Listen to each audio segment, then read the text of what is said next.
I am Shivraj Aditya और मैं आप सभी का स्वागत करता हूं आप ही के यूट्यूब चैनल पे। आज का सेशन बहुत ही स्पेशल और ख़ास रहने वाला है। यूजुअली मैं कोर्स रिलेटेड या सिलेबस रिलेटेड चीज़ें पढ़ाता हूं, चैप्टर्स पढ़ाता हूं, ठीक है, या जो सब टॉपिक्स है वो पढ़ाता हूं। आज का वीडियो इज़ ऑन डिमांड, ठीक है, from some of my viewers.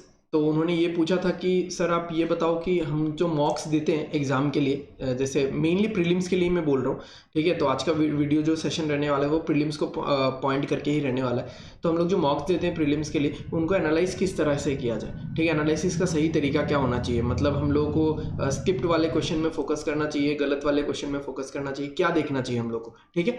तो चलिए, बहुत ही ज़बरदस्त सेशन होने वाला है। चलिए शुरू करते हैं हम लोग, okay, without wasting any further time.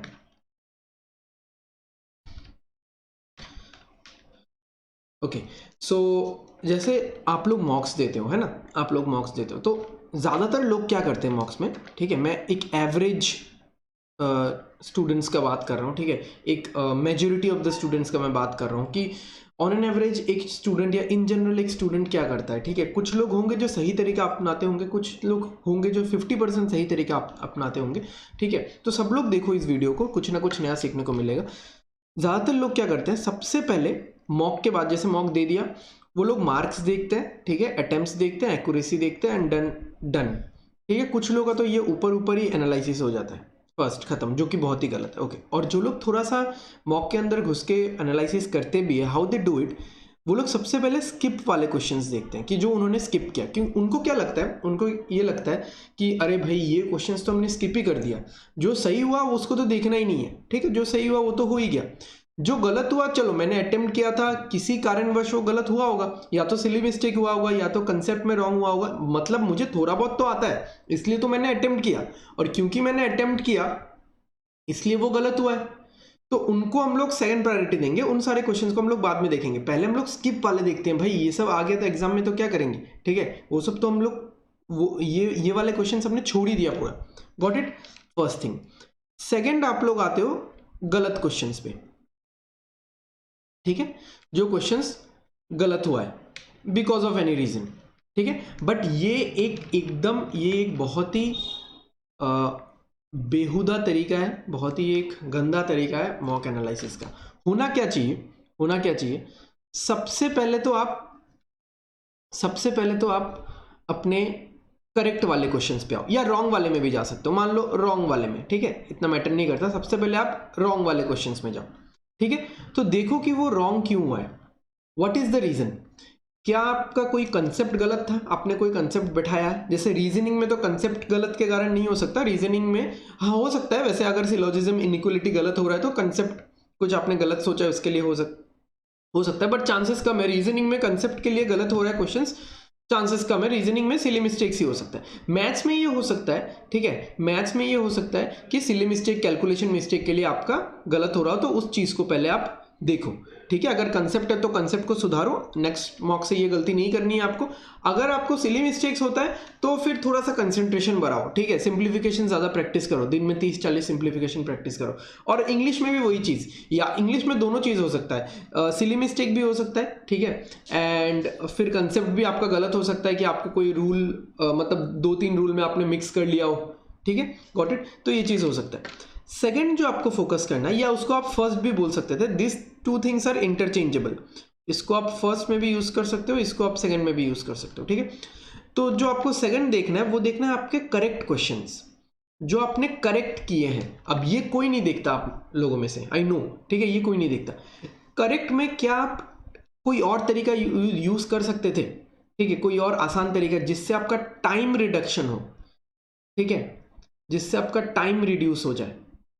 ये टाइम चलो रिड्यूस नहीं भी हो रहा है, आपने एक क्वेश्चन देखा, मान लो आपने जितने, मैं मार्क्स का भी एग्जांपल देके बताऊंगा, आपने एक क्वेश्चन देखा जिसको करने में आपने 200 सेकंड लगाया, ठीक है, सेकंड्स यहाँ पे लिखा होता है ना, टाइम लिखा होता है, तो जिसको करने में आपने 200 सेकंड्स लगाया, ठीक है। तो 200 सेकंड्स मतलब काइंड ऑफ 3 मिनट, या बहुत ज़्यादा बोल दिया क्या मैंने, चलो 100 सेकंड्स कर देते हैं इसको, 100 सेकंड्स, तो 100 सेकंड्स यानी 1 मिनट 40 सेकंड लगाया, ठीक है। और टॉपर का भी मार्क्स रहता है, उसके साथ भी आप, टॉपर का भी रहता है कि टॉपर ने कितना टाइम लिया, या एवरेज आप देख सकते हो, कभी कभार तो टॉपर का फेक भी रहता है, एवरेज कितने टाइम में ये हो रहा है, मैं कितना टाइम ले रहा हूँ, ठीक है, तो अगर मैं ज़्यादा टाइम ले रहा हूँ, आपको अगर लगता है कि ज़्यादा टाइम ले रहा हूँ, या आपको अगर ये लगता है चलो मैंने ज़्यादा टाइम नहीं लिया, मैंने 60 सेकंड्स में कर दिया इस क्वेश्चन को, बट क्या ये क्वेश्चन किसी और तरीके से किया जा सकता था? क्योंकि देखो क्या होता है ना, क्वेश्चन करने का जो तरीका है, ठीक है, मैं मैथ्स के लिए बोल रहा हूँ फिलहाल, क्वेश्चन करने का जो तरीका है, ये रीजनिंग में भी जाएगा, वो कंसेप्ट के बेसिस पे भी क्वेश्चन करने का तरीका चेंज होता है, एंड जो डेटा दिया रहता है क्वेश्चन में, जो डेटा दिया रहता है, नंबर्स जो दिए रहते हैं, उनके बेसिस पे भी क्वेश्चन करने का तरीका चेंज हो सकता है आपका। तो आप टाइम देख सकते हो कि जिस क्वेश्चन में आपको टाइम ज्यादा लगा, उसमें टाइम ज्यादा क्यों लग रहा है, क्या मैं इस क्वेश्चन को किसी और तरीके से कर सकता हूं? आप एक और तरीके से करो, 2 और तरीके से करो, 3 और तरीके से करो, भले ही उसमें टाइम लग रहा है आपको हो सकता है 10-15 मिनट लग रहा है उस एक क्वेश्चन के पीछे, आप भाग रहे हो उस मतलब एग्जाम में नहीं, आफ्टर मॉक एग्जाम के बाद आप उस क्वेश्चन में 10-15 मिनट 20 मिनट अपना दे रहे हो। तो आपको ऐसा नहीं सोचना चाहिए कि मैं एक ही क्वेश्चन में एक ही मार्क मिलने वाला है, इसमें 10-15 मिनट दे रहा हूं, ऐसा नहीं है। उसके साथ जो लर्निंग अटैच्ड है उसके बारे में सोचो, ठीक है, उसके साथ जो लर्निंग अटैच्ड है ना, आप उसके बारे में सोचो।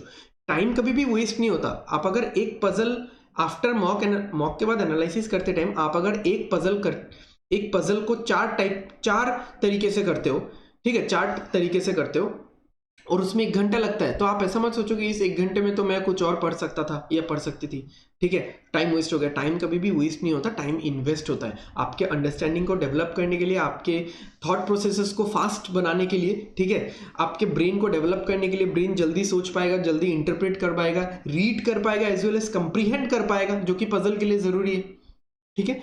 तो वो सारी चीजें आप इस 1 घंटे में सीख रहे हो।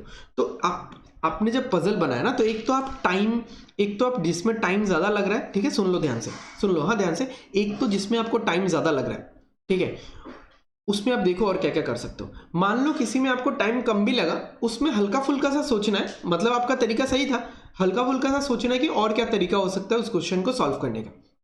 क्योंकि मान लो एक मेथड है ए, ठीक है, एक मेथड है ए, वो मेथड क्वेश्चन 1 पे आपने लगाया तो आपको 60 सेकंड्स में क्वेश्चन हो गया, ठीक है। और एक मेथड है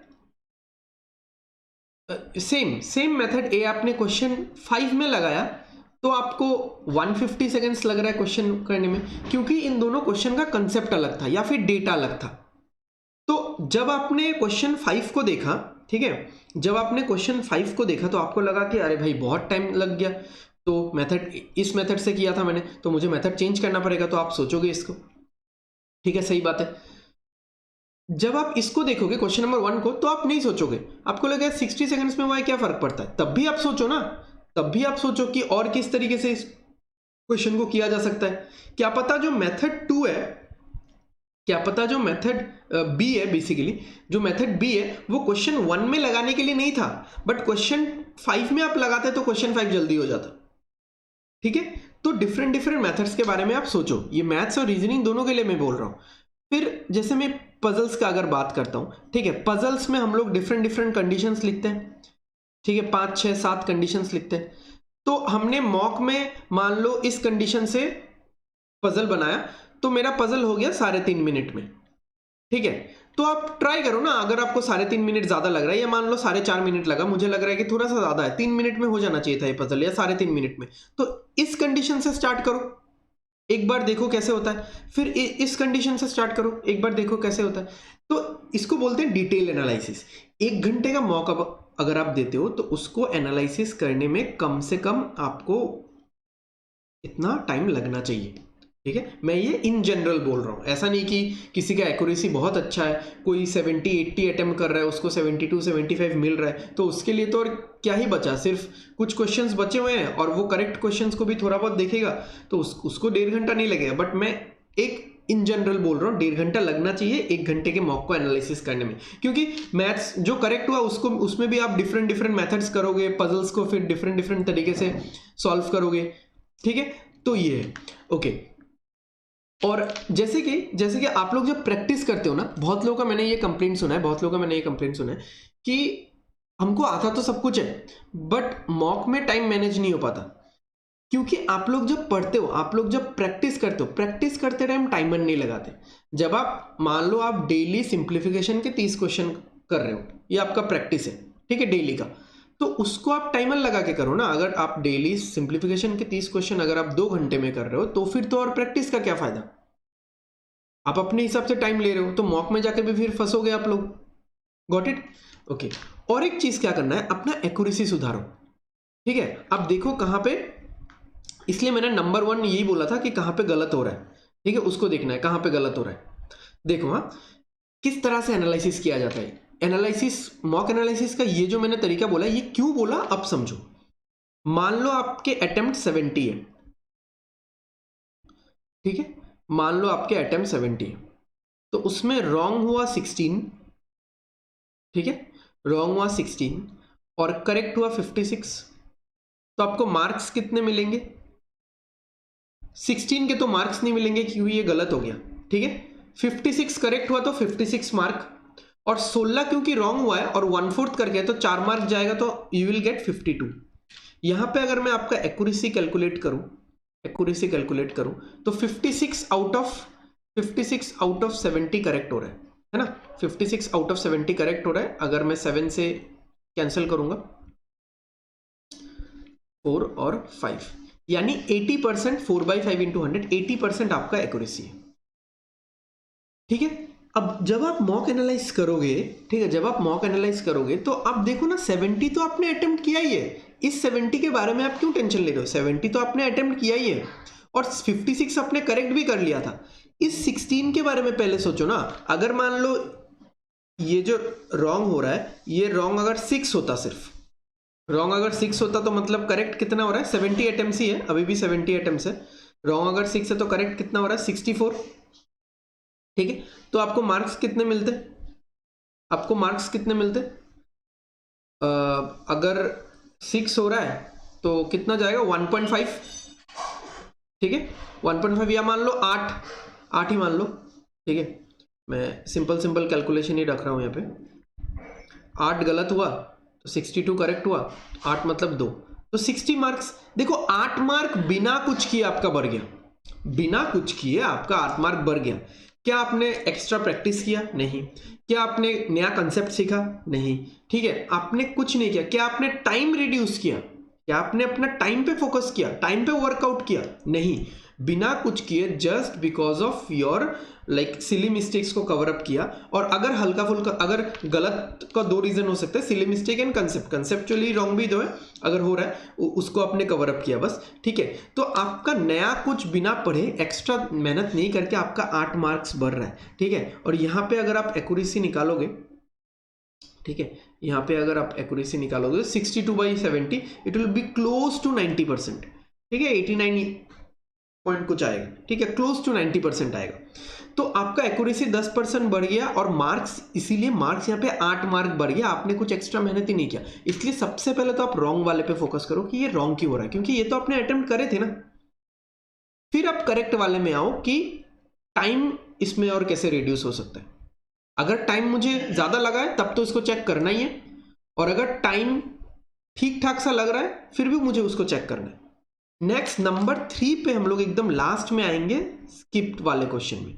अब मैटर करता है कि आपने ये क्वेश्चन स्किप क्यों किया है। अगर आपका सिलेबस ही कंप्लीट नहीं है, आप कुछ चैप्टर्स छोड़ रहे हो, तब तो अलग बात है कि आपको वो सारा चैप्टर्स खत्म करना है, ठीक है, आपका सिलेबस कवर करना है। अगर आपका सिलेबस सब कुछ हो चुका है और अगर आप स्किप कर रहे हो, मतलब कुछ समझ के ही स्किप कर रहे होगे आप। देखो, जो चीज आप मॉक में स्किप कर रहे हो उसका क्या गारंटी है कि वो चीज आप एग्जाम में स्किप नहीं करोगे।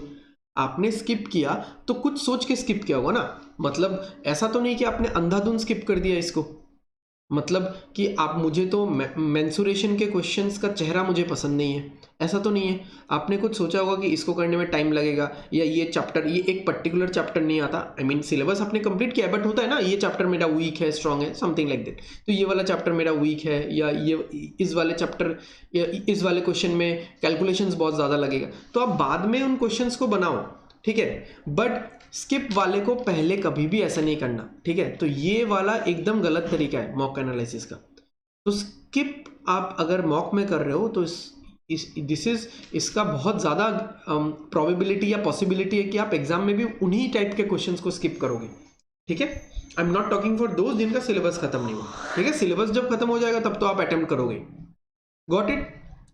तो एंड मैथ्स में फिर आप डीआई देख सकते हो, ठीक है, डीआई देख सकते हो कि डीआई में आप स्ट्रॉन्ग करके रखो, डीआई में पूरा एकदम पक्का मार्क्स मिलता है, पक्का मार्क्स मिलता है। Okay, no coming to English. अब इंग्लिश में जैसे आरसी अगर कुछ लोगों को आदत होता है, आरसी बहुत स्ट्रांग होता है, वो लोग करते हो तो ठीक है, आरसी जो लोग छोड़ देते हो, ठीक है, तो आप लोग मॉक के बाद आरसी को बनाओ, आधा घंटा लग रहा है तो भी पढ़ो आरसी को, इससे आपका रीडिंग कंप्रीहेंशन स्किल, आपको पढ़ के समझने का स्किल, आप पढ़ रहे हो किसी लाइन को और एक ही बार पढ़ के आपको समझ में आ रहा है, इंटरप्रेट कर पा रहे हो, कंप्रीहेंड कर पा रहे हो, इसलिए तो रीडिंग कंप्रीहेंशन नाम है। ये चीज आपको इंग्लिश के और भी सेक्शंस को स्ट्रॉन्ग कर देगा, हेल्प करेगा और भी सेक्शंस में, ये रीडिंग कंप्रीहेंशन वाला पार्ट, एंड पजल्स में तो करेगा ही करेगा, ठीक है। तो रीडिंग कंप्रीहेंशन को आफ्टर एवरी मॉक आप बनाओ, ठीक है, and try to solve the question with the help of elimination method, ठीक है, try to solve the question with the help of elimination method, reading comprehension के क्वेश्चन कि मैं एलिमिनेट कर करके कर सकता हूं क्या, ये चीज देखो। और बाकी तो देखो जो इंग्लिश का पार्ट आता है, ग्रामर वाला पार्ट और वोकैब वाला पार्ट, वो तो आपको जो पता है तो वो पता है, नहीं पता है तो नहीं पता है, ठीक है, समथिंग लाइक दिस, वो आप कर सकते हो। तो this is the whole process of mock analysis, ठीक है। बहुत लोग मुझसे पूछ रहे थे कि कैसे करना है, इसलिए मैंने सोचा कि एक मैं छोटा सा एक पावर नैप जैसा हम लोग लेते, तो एक पावर बूस्ट वीडियो बना दूं, ठीक है। सो आई होप आप सबको ये वाला पसंद आया होगा, ठीक है। सो मिलते हैं हम लोग नेक्स्ट वीडियो के साथ। नेक्स्ट वीडियो ऑब्वियसली कुछ एक कोर्स वीडियो होगा, एंड जब कभी भी मुझे ऐसा स्ट्रेटेजी वीडियो कुछ भी बनाना होगा, ठीक है, तो अभी तो मुझे मैंने कभी ऐसा सोचा नहीं था, ठीक है। एक दो व्यूअर्स ने मुझे बोला कि सर इसमें प्रॉब्लम है, तो मैंने सोचा कि मैं बना देता हूँ, बट अभी मुझे लग रहा है हाँ मैं कुछ स्ट्रेटेजी वीडियोज़ भी ला सकता हूँ कि एग्जाम के 10 दिन पहले आपको क्या सोचना है, क्या प्रैक्टिस करना है, एंड देन डेली का रूटीन क्या करना है, ठीक है। तो I will be coming up with this kind of videos also. So thank you, आप लोगों के लिए मैंने ये वीडियो बनाया, एंड मैं ये वीडियो बना पाया आप लोगों के लिए, okay. So thank you, thanks a lot for watching. So पढ़ते रहो, अपने ड्रीम्स को पूरा करो, और stay fit, stay safe and study hard, okay, bye bye.